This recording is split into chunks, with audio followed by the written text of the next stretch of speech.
they're both molten on the surface.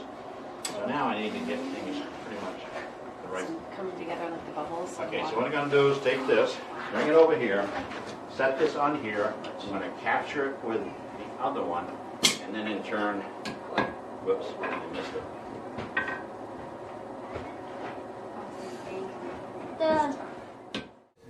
Yeah, he gets it.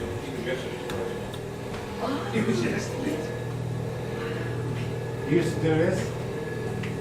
He did it yesterday, he still does. Oh my goodness. Yeah, there's 7 of us that work Metal hooks, and they would do horseshoes as well, and they would shoe the horses, but that was a sideline. And then of course they would make wagon wheels, the metal that goes around the wagon wheel. I do remember one time this guy said to me, he picked up this big hammer and he said, "This is the hammer I use, Elizabeth. What kind of hammer do you use?" And I was like, whatever one I need. I mean, there's no sense in being macho about it.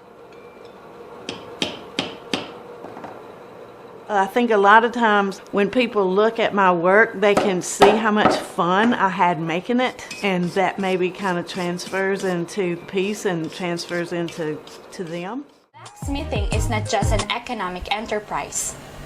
It is an art of strength, grace, and craftsmanship. With partnership as the key, the women's role in cutlery industry will continue to flourish.